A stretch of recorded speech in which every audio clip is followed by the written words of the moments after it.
In this master bathroom remodel series, I'll show you how to remove and install a toilet. I'm in the middle of my remodel and I need to remove this toilet so I can tear up the tile floor under it. If you like this type of content, smash that subscribe button and let's begin. Step 1. Close your water supply valve. Step 2. Remove the cap on the bottom of the toilet and use a wrench to remove the nuts. Step 3.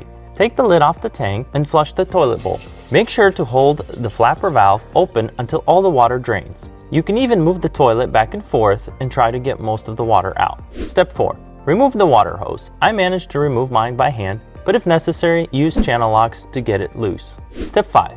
Carefully grab the toilet and move it. It's a bit uncomfortable to remove it, but it is possible to do it by yourself. If not, ask for help. Step 6. Take a putty knife and remove old wax ring. Take the time and clean it all up. Make sure to use a rag and plug the drain if necessary so it doesn't smell. Also, it's best to remove the old bolts. As you can see, mine are very rusty and dirty. Step 7. I ended up replacing my water supply shutoff valve. If you're interested in learning how to do that, check out the video in the cards. Otherwise, let's keep going.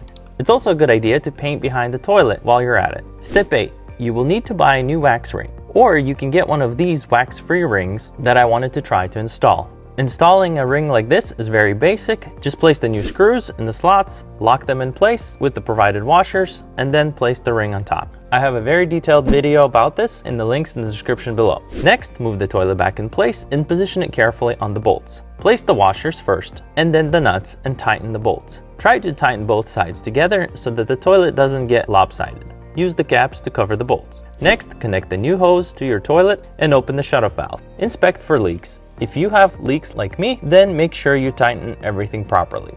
It turned out that this nut was loose, therefore it leaked a little. Flush the toilet a few times and inspect for any leaks everywhere else, and you're all set. Check out how I laid out the floor tile in this bathroom next.